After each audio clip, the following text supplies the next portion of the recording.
ومن يضلله فلا هادي له ونشهد أن سيدنا محمدا عبده ورسوله أما بعد فأعوذ بالله من الشيطان الرجيم بسم الله الرحمن الرحيم يا أيها الذين آمنوا ادخلوا في السلم كافة وقال الله في موضع آخر وإن تعدوا نعمة الله لا تحصوها صدق الله العظيم وصدق رسوله النبي الكريم ونحن على ذلك لمن الشاهدين والشاكرين والحمد لله رب العالمين. تمام احباب جتنے بھی میری آواز سن رہے ہیں، گھروں میں ماں اور بہنیں اور مسجد میں بزرگ اور ساتھی جتنے بھی سن رہے ہیں، ایک مرتبہ ثواب کی نیت سے درود پاک پڑھ رہے ہیں. اللہم صلی علی محمد وعلی آل محمد کما صلیت علی ابراہیم وعلی آل ابراہیم انک حمید مجید. اللہم بارک علی محمد وعلی آل محمد كما باركت على إبراهيم وعلى آل إبراهيم إنك حميد مجيد. میرے عزیز دوستوں اور بزرگوں، آج پہلی دفعہ آپ حضرات کے سامنے حاضری کا موقع مل رہا ہے. خلاق عالم سے دعا ہے مجھے حق اور سچ کہنے کی توفیق عطا فرمائے، اور پھر اس کے بعد مجھے اور آپ کو اور جتنے بھی سامعین ہیں سب کو اس پر عمل کرنے کی توفیق عطا فرمائے.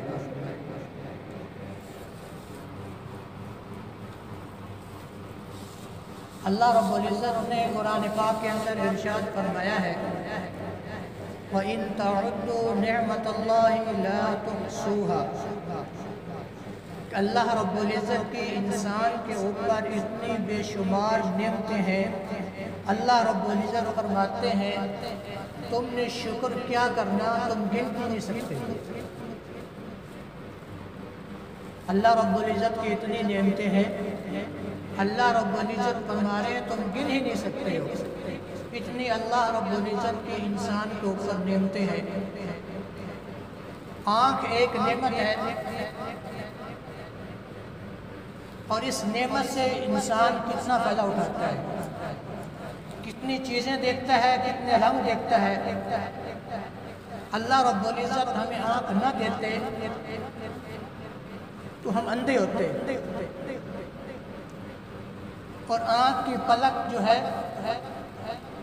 یہ اللہ رب العزت کی کتنی بڑی نعمت ہے. جس کے پاس یہ پلک نہیں ہے اس سے پوچھو کہ اس پلک کی کیا قدر ہے. ایک دن کے اندر یہ آپ کی آنکھ کو کتنے مرتبہ صاف کرتی ہے آپ گن نہیں سکتے، ایک دن کی گنتی نہیں کر سکتے.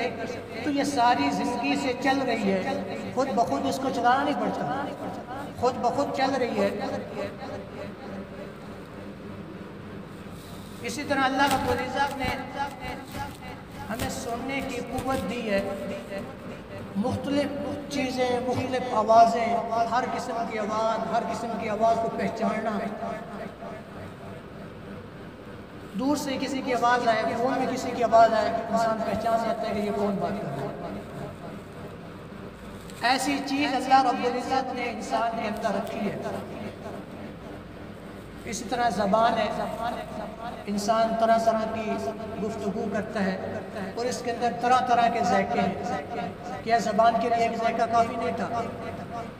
ہر ذائقہ میٹھا، کڑوا، جیسا کیسا بھی اللہ رب العزت نے زبان کے اندر رکھا ہے. اللہ رب العزت فرماتے ہیں وَإِن تَعُدُّوا نِعْمَةَ اللَّهِ لَا تُحْصُوهَا. تم میری نعمتوں کو شمار نہیں کر سکتے. جس کی اتنی نعمتیں ہیں کہ انسان شمار نہیں کر سکتا، جس نے اتنی نعمتیں دی ہیں، اتنا احسان کیا ہے ہم پر، اس کا صرف ایک مطالبہ ہے۔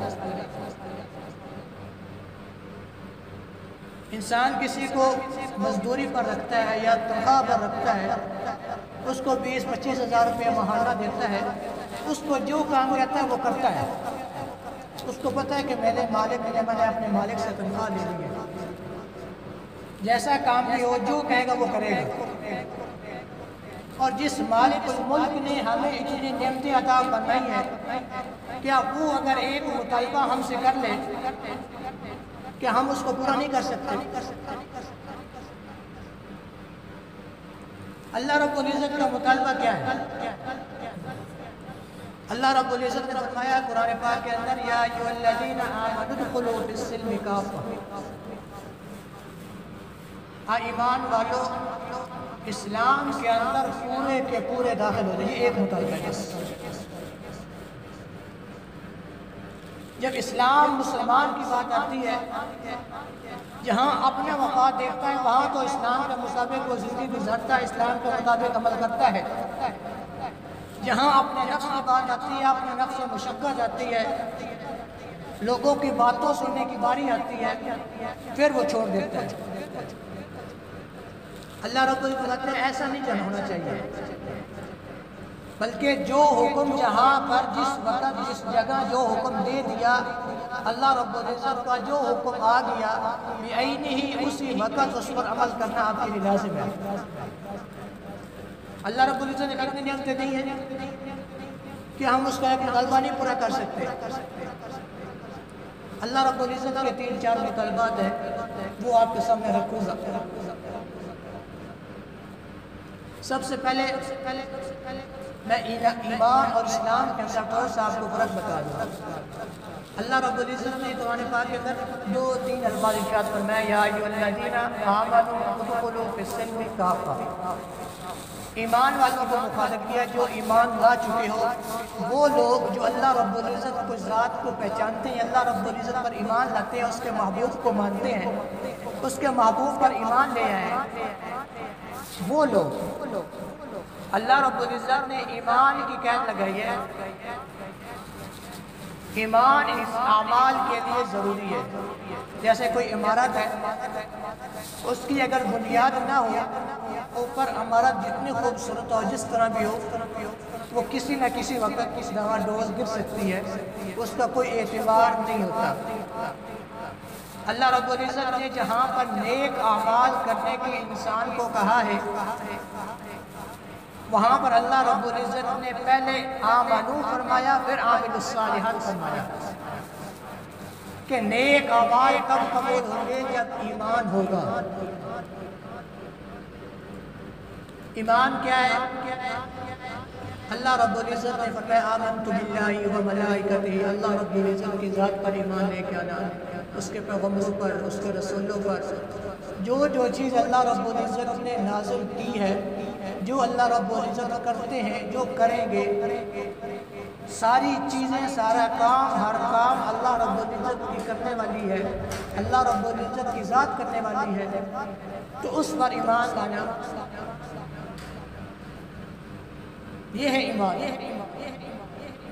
کہ جو کچھ ہو رہا ہے، جو کچھ ہوا ہے، جو کچھ ہوگا، وہ سب کچھ کرنے والی ذات صرف اور صرف اللہ رب العزت کی ذات ہے۔ کسی کو عزت دے، کسی کو ذلت دے، کسی کو صحت دے، کسی کو بیماری دے، کسی کو مال دے، کسی کو غربت دے، سب کچھ کرنے والی ذات کون سی ذات ہے؟ اللہ رب العزت کی ذات ہے۔ آمنو ادخلوا فی السلم کافۃ، ایمان والو اسلام کے اندر پورے کے پورے داخل ہو جاؤ۔ ایمان اور اسلام کے اندر فرق کیا ہے؟ میں اس کو تھوڑا سا واضح کر دوں۔ ایمان کہتے ہیں مان لینا۔ میں نے کسی کو کوئی بات کی، اس نے مان لیا۔ مثال کے طور پر اللہ رب العزت نے فرمایا کہ میرے محبوب پر ایمان لے آؤ، ہم لے آئے، کلمہ پڑھو، ہم نے پڑھ لیا، یہ ایمان ہے۔ یعنی ایمان اندر کی چیز ہے، اسلام اوپر کی چیز ہے، جو اس پر دوسرے لفظوں میں جو سمجھو، ایمان ماننے کا نام ہے، اسلام کرنے کا نام ہے۔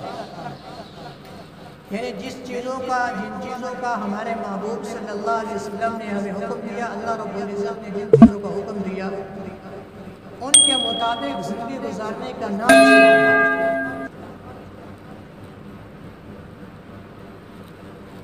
اب جنازہ ہوتا ہے، جنازے کی دعا ہے اللہم اغفر لحینا ومیتنا وشاہدنا وغائبنا وصغیرنا وکبیرنا وذکرنا وانثانا اللہم من احییتہ منا فاحیہ علی الاسلام، کہ اے اللہ اگر ہمیں زندہ رکھ تو اسلام پر زندہ رکھ، اگر ہمیں موت دے تو ایمان پر موت دے۔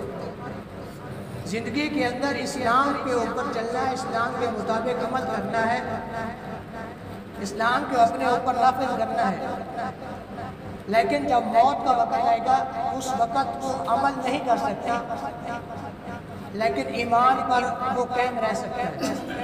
اس لیے فرمایا اللہم من احییتہ منا فاحیہ علی الاسلام، زندہ رکھ اسلام پر، موت دے ایمان پر۔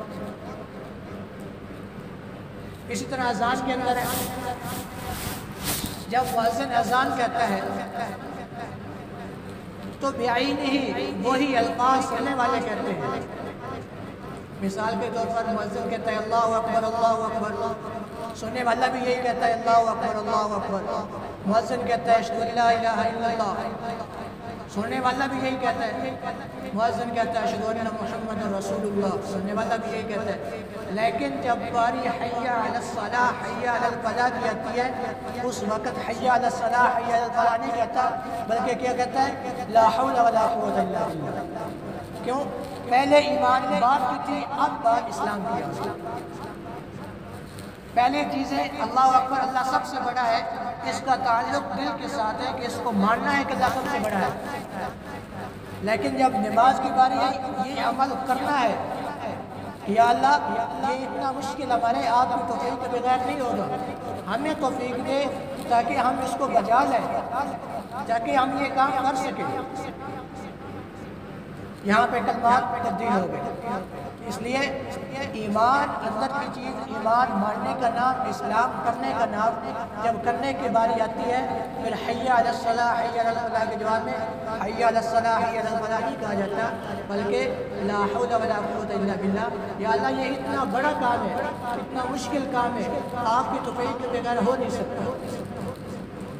اسی طرح جب اقامت کہی جاتی ہے اس کے اندر بھی ایسے ہی ہوتا ہے، پوری اذان پوری اقامت جیسے کہی جاتی ہے، سننے والا ویسے ہی کہے، لیکن حی علی الفلاح حی علی الفلاح اور قد قامت الصلاۃ یہاں پر تبدیل کر دیا جاتا ہے، اس لیے کہ یہ کام جو ہے وہ کرنے کا کام آ جاتا ہے۔ یہ ایمان اور اسلام میں تھوڑا سا فرق ہے۔ اللہ رب العزت نے فرمایا ادخلوا فی السلم کافہ، اسلام کے اندر پورے کے پورے داخل ہو جاؤ۔ یہ نہیں کرنا کہ کوئی انگریزوں کی، کوئی سکھوں کی، کچھ عیسائیوں کی، کچھ یہودیوں کی، سب سے کچھ نہ کچھ لے کر اپنی زندگی کے اندر لے کر اس کو چل پڑو، بلکہ ان چیزوں کو چھوڑ کر پورے کے پورے اسلام کے اندر داخل ہو جاؤ۔ پاکستان بننے سے پہلے یہ ہندوستان جس میں سکھ اور مسلمان سب اکٹھے رہتے تھے، اکثریت ہندو اور سکھوں کی تھی، اقلیت مسلمانوں کی تھی، تو وہ بہت ساری چیزیں ہمارے اندر چھوڑ کر گئے، اور آج تک 70 سال ہو چکے ہیں ہمارے پاکستان کو بنے ہوئے، آج تک وہ چیزیں ہمارے اندر چل رہی ہیں۔ ایک دو چیزیں میں آپ کے سامنے ذکر کر سکتا ہوں۔ سب سے بڑا خوشی کا جو موقع ہوتا ہے وہ انسان کی اپنے بیٹے کی، اپنے بھائی کی شادی کا موقع ہوتا ہے، اور سب سے زیادہ جو غمی کا موقع ہوتا ہے وہ کسی عزیز و اقارب کی فوتگی کا موقع ہوتا ہے۔ اب ہم ان دونوں چیزوں کو دیکھ لیں کہ ان دونوں چیزوں کے اندر ہم اسلام کے مطابق کتنا برا اتر رہے ہیں۔ ہمارے ہاں کتنی چیزیں ایسی ہیں جن کو صرف برادری کی وجہ سے، باتیں سننے کی وجہ سے اس کو چھوڑ دیا جاتا ہے، حالانکہ اس کا اسلام کے ساتھ کوئی تعلق نہیں۔ اسلام کے اندر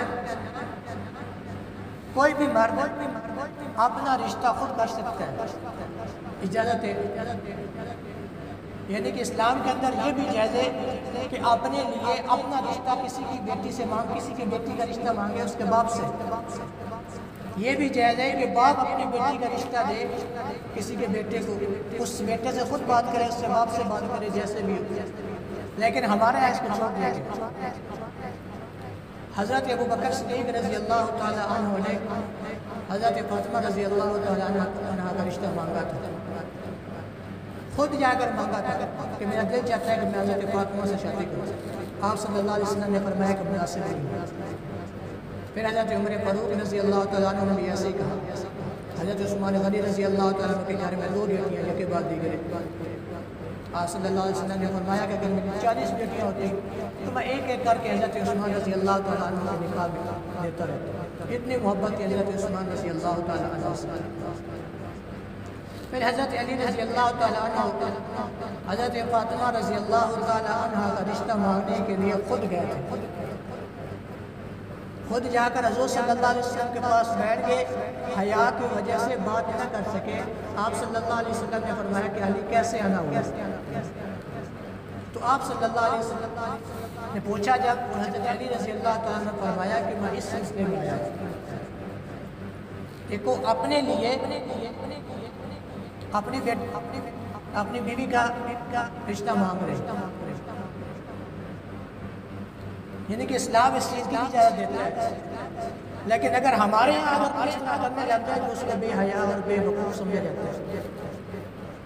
اسی طرح اگر اپنی بیٹی کسی کو دینی ہو، یہ تو بہت مشکل کام آج کل سمجھا جاتا ہے کہ ہم اپنی بیٹی کسی کو گھر جا کر دیں۔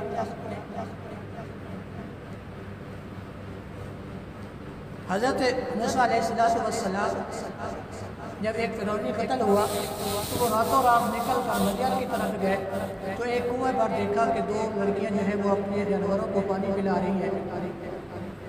لوگ جانوروں کو کنویں پر پانی پلا رہے ہیں، 2 لڑکیاں اپنے جانوروں کو روک کے پیچھے کھڑی ہیں۔ حضرت موسیٰ علیہ السلام نے پوچھا تم پیچھے کیوں کھڑی ہو؟ کہا کہ ہمارا باپ بوڑھا ہے، وہ آ نہیں سکتا، تو لوگ پانی پلا رہے تھے، ہم نے کہا جب یہ پانی پلا کر چلے جائیں گے پھر ہم جانوروں کو پانی پلائیں گے۔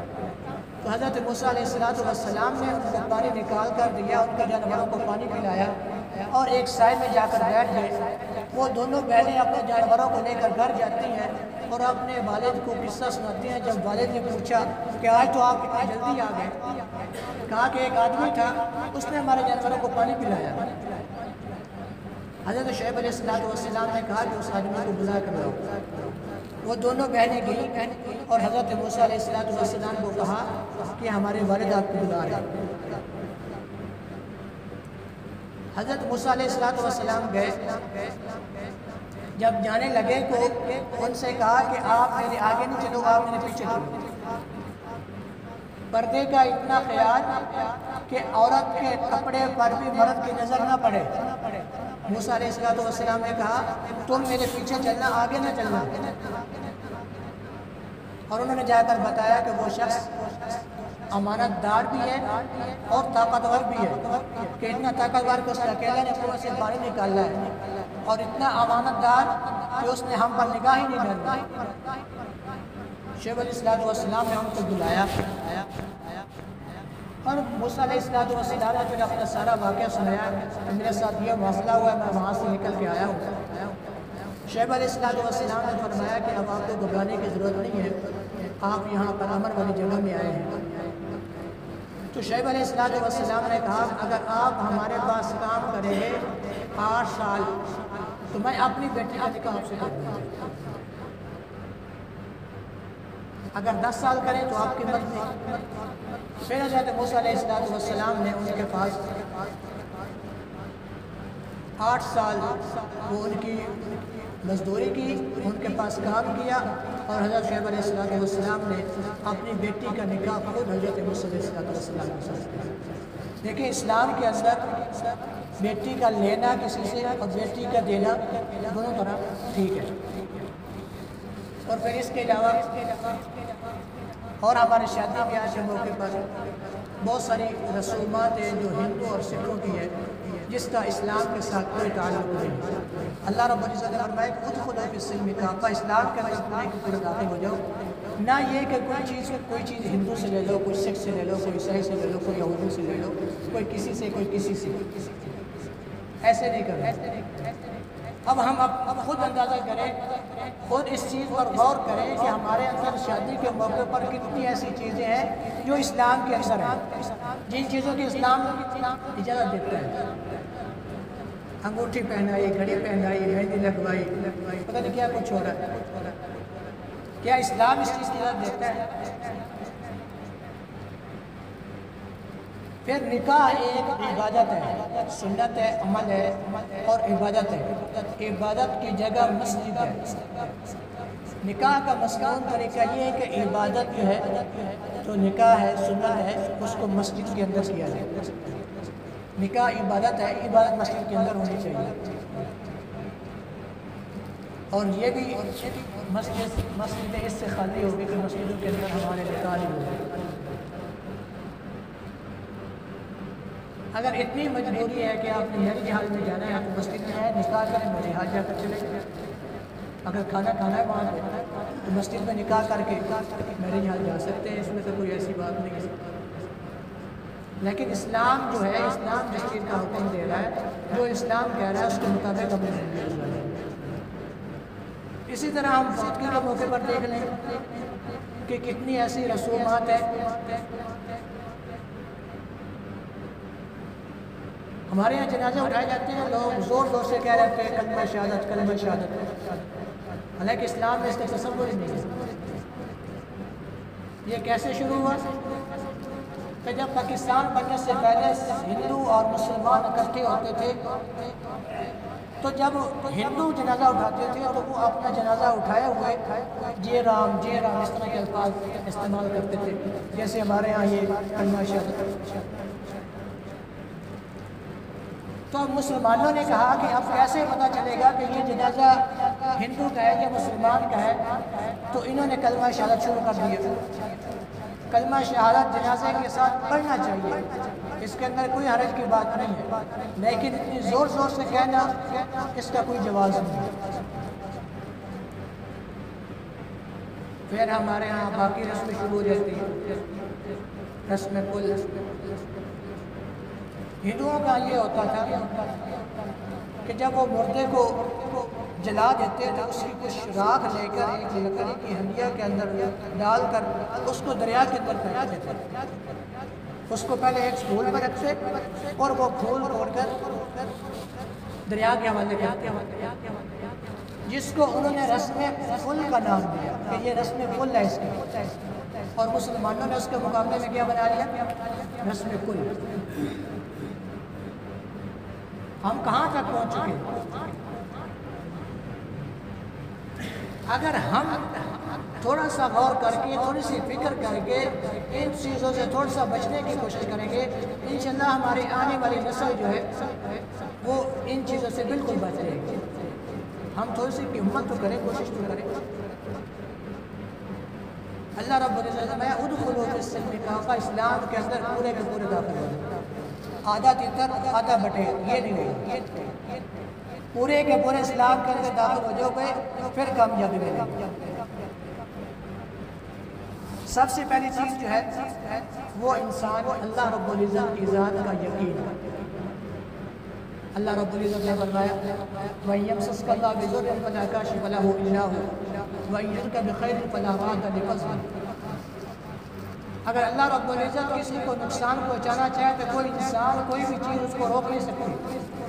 اگر اللہ رب العزت کسی کے ساتھ بھلائی کا ارادہ کر لے تو کوئی اس کو نقصان نہیں پہنچا سکتا. لِلَّهِ مَا فِي السَّمَاوَاتِ وَمَا فِي الْأَرْضِ وَمَا بَيْنَهُمَا وَمَا تَحْتَ الثَّرَى. اللہ رب العزت کے لیے سب کچھ، جو کچھ آسمان کے اوپر ہے، زمین کے اوپر ہے، زمین کے نیچے ہے، یا آسمان اور زمین کے درمیان جو کچھ بھی ہے. اللہ رب العزت کی ذات کا یقین ہمیں آ جائے کہ یہ ساری چیزیں اللہ رب العزت نے ہمیں دی ہیں، پھر اس کی بات کو سمجھنا چاہیے۔ نمبر ایک، اللہ رب العزت کی ذات کا یقین ہمارے دلوں کے اندر آ جائے۔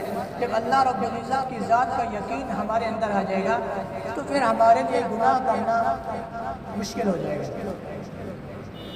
جب انسان کو پتہ ہے، انسان کو ایک یقین آ جاتا ہے کہ اللہ رب العزت کے ساتھ دیکھنے والی ذات ہے، وہ کیسے گناہ کرے گا؟ اب رمضان المبارک کا مہینہ گزرا ہے، ایک اکیلا آدمی، اس کو بھوک لگی ہے، پیاس لگی ہے، اکیلا گھر کے اندر ہے، کھانا بھی ہے، پینا بھی ہے، بھوک بھی ہے، پیاس بھی ہے، اس وقت اس کا اللہ رب العزت پر کتنا یقین ہے؟ وہ روزہ نہیں توڑتا۔ کیوں نہیں توڑتا؟ کہ اس وقت اس کا اللہ رب العزت کی ذات پر یقین ہے کہ اللہ رب کو انسان دیکھ رہا ہے، نہیں دیکھ رہا، لیکن اللہ رب العزت کی ذات کو دیکھ رہی ہے۔ یہ مہینہ اللہ رب العزت نے انسان کی پریکٹس کے لیے دیا ہے کہ جیسے رمضان مبارک کے اندر آپ کو میرا یہ یقین کہ اللہ رب العزت کی ذات دیکھنے والی ہے، کوئی انسان دیکھے نہ دیکھے، میں روزہ نہیں توڑوں گا، اللہ رب العزت کی ذات دیکھ رہی ہے، لہذا میں روزہ نہیں توڑتا، تو پورا سال 11 ماہ ایسے ہی انسان کو یقین ہونا چاہیے کہ اللہ رب العزت کی ذات دیکھنے والی ہے، میں کوئی گناہ نہیں کروں گا۔ ہم پہلے پڑھا کرتے تھے، وہ مدینہ کی گلیوں میں، مدینہ کے ایک کچے مکان میں رات کے اندھیرے میں ایک عورت اپنی بیٹی کو کہہ رہی کہ دودھ میں پانی ملا رہی، تو بیٹی کہتی ہے کہ نہیں پانی نہیں ملانا۔ ماں کہتی کیوں؟ کہتے عمر نے منع کیا۔ کہا عمر تو دیکھ نہیں رہا۔ کہا عمر نہیں دیکھ رہا، عمر تو رب تو دیکھ رہا ہے، اس کے رب سے تو کوئی چیز نہیں چھپتی۔ علامہ قرطبی رحمۃ اللہ علیہ نے فرمایا وَإِن تَكُ مِثْقَالَ حَبَّةٍ مِّنْ خَردَلٍ فَتَكُنْ فِي صَخْرَةٍ۔ صخرہ اس چٹان کو کہتے ہیں، سب سے نیچے جہنم ہے، اس جہنم کے اوپر وہ صخرہ چٹان ہے، اس کے اوپر یہ ساتوں زمینیں، پھر یہ ساری چیزیں، اس صخرہ کے نیچے ایک رائٹ کا دانہ ہو، اللہ رب العزت کی نظر سے وہ بھی اوجھل نہیں ہے۔ ہمیں اللہ رب العزت کی ذات کا یقین ہی نہیں ہے۔ جب اللہ رب العزت کی ذات کا یقین آ جائے گا پھر گناہ کرنا مشکل ہو جائے گا، نیکی کے کام کرنا آسان ہو جائے گا۔ دوسری چیز، اقیم الصلاۃ۔ لغت کے اعتبار سے اقیم کہتے ہیں جول کو دور کرنا، جیسے وہ ٹینٹ والے ٹینٹ لگاتے ہیں، اس کے نیچے اگر جول پڑ جائے تو ہمارے کہتے ہیں ٹینٹ والے سے کہ یہ جول کو دور کرو، اور اس سے کھینچتے ہیں اور اس کی وہ رسیاں وغیرہ ٹائٹ کرتے ہیں اور اس کو دور کر دیتے ہیں، اس کو کہتے ہیں عقیم لغت کے اندر۔ اور اس کا دوسرا معنی ہے کہ لوگوں کو نماز کی طرف متوجہ کرنا، لوگوں کو نماز کی طرف بلانا۔ میں اور آپ اپنے نماز کی کمزوری کو دور کریں، یعنی کہ انسان نماز کے اندر جو کمیاں کوتاہیاں ہیں، جو خیالات طرح طرح کے آتے ہیں، ان چیزوں کو دور کرنا اور لوگوں کو نماز کی طرف بلانا، یہ دو چیزیں، اس کو حکیم کہا جاتا ہے۔ اب ہمارے اندر یہ دونوں چیزیں کہاں تک پائی جاتی ہیں؟ اگر جمعے کی نماز کے بعد جبریل علیہ السلام ہر انسان کا اس کا اکثرے نکال کر یہاں پر لگتا ہے تو سب کو پتہ چل جائے گا کہ میری نماز کتنی مقبول ہے، اس کا ذہن کہاں تھا، اور ہم لوگوں کو کتنی دعوت دے رہے ہیں۔ اقیم الصلاۃ، نماز کو قائم کرنا۔ جب نماز کو انسان قائم کرے گا پھر اللہ رب العزت کی مدد شامل حال ہوگی۔ انسان پریشان کیوں ہے؟ کہ ان دونوں چیزوں پر عمل نہیں ہے۔ اگر نماز ہی ایسی نہیں ہے، اگر نماز اچھی ہو جائے گی، ان الصلاۃ تنہی عن الفحشاء والمنکر، نماز ایسی ہوگی تو پھر اللہ رب العزت آپ سے برائیوں کو دور کر دے گا، پھر کوئی بیماری نہیں آئے گی، کوئی مصیبت نہیں آئے گی۔ اب ہمارے اوپر کرونا کی مصیبت آئی ہوئی ہے، اس کا حل ماسک نہیں ہے، اس کا حل نماز ہے۔ ہمارے محبوب صلی اللہ علیہ وسلم جب کوئی مشکل وقت پیش آتا، مشکل پیش آتی، مصیبت آتی، آندھی آتی، کوئی تکلیف آتی، فوراً کہاں جاتے تھے؟ نماز کی طرف۔ صحابہ کرام کا یہی عمل ہوتا تھا، فوراً نماز کی طرف متوجہ ہوتے تھے، اور یہاں پر جو ہے نماز سے دور کیا جا رہا ہے۔ کہاں سے مدد آئے گی؟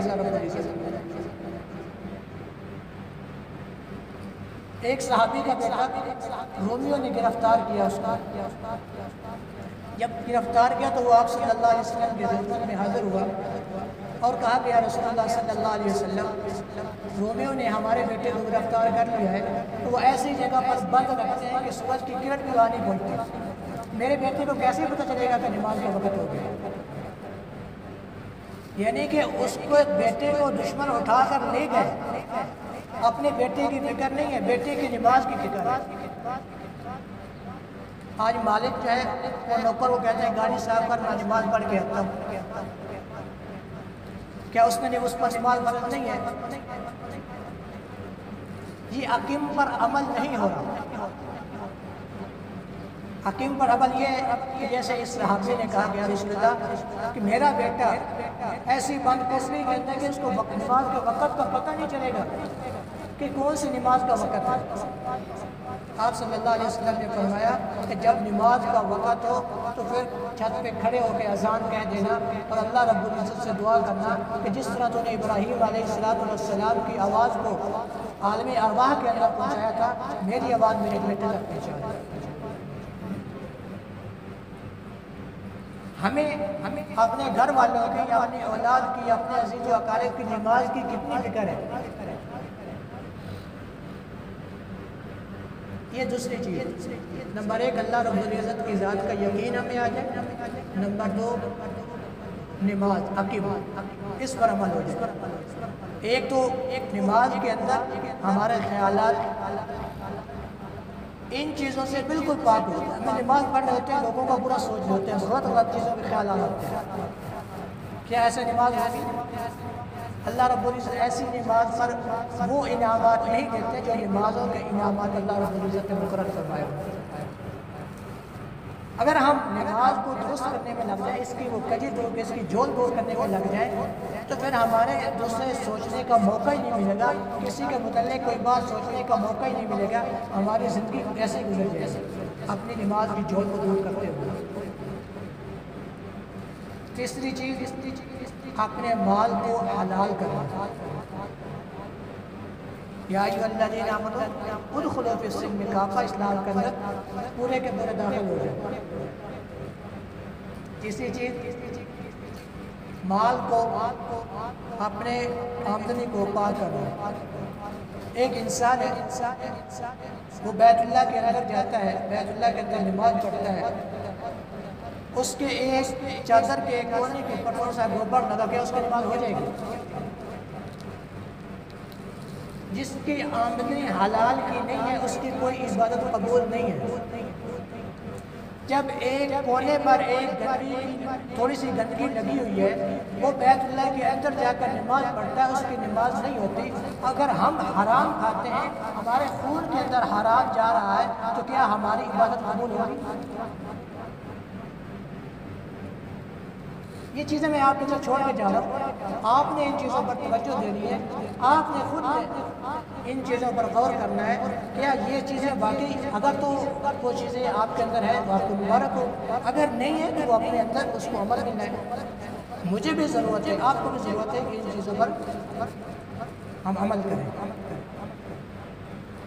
پھر مال کو پاک کرنے کے ذریعہ وہ زکوٰۃ ہے. پہلے زمانے میں لوگ زکوٰۃ دینے والے غریبوں کو تلاش کرتے تھے کہ کوئی لینے والا ملے. آج لینے والے زکوٰۃ والوں کو تلاش کر رہے ہیں کہ کوئی ہمیں دینے والا ملے. انسان عبادت کرتا ہے، مسجد کے اندر نماز پڑھتا ہے، قرآن پڑھتا ہے، لیکن اس کا احسان مسجد کے اوپر نہیں ہوتا، نہ وہ قرآن پاک کے اوپر احسان کرتا ہے. لیکن جب زکوٰۃ دیتا ہے تو پھر وہ کیسے خیال کر سکتا ہے کہ جس سے میں نے زکوٰۃ دی میں نے احسان کیا؟ وہ احسان نہیں ہے. اس کو احسان نہیں سمجھنا چاہیے، نہ اس کو احسان سمجھنا چاہیے.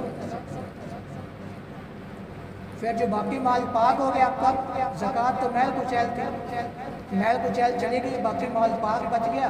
اب اس کے اندر اپنا تصرفات جو ہیں وہ حلال چیزوں کے اندر، بجائے اس کے کہ وہ مال جو پاک ہو چکا اس کو حرام کاموں کے اندر لگائیں، اس کو حلال چیزوں کے اندر لگائیں. مسجد کے اندر، مدارس کے اندر، خانقاہوں کے اندر. اللہ والوں کو ہدیہ عطیہ علماء کی خدمت کریں۔ یہ چیزیں ہمارے اندر، اللہ رب العزت ہم سب کو ان چیزوں پر عمل کرنے کی توفیق عطا فرمائے۔ جو کچھ کہا سنا اللہ رب العزت مجھے اور آپ کو سب کو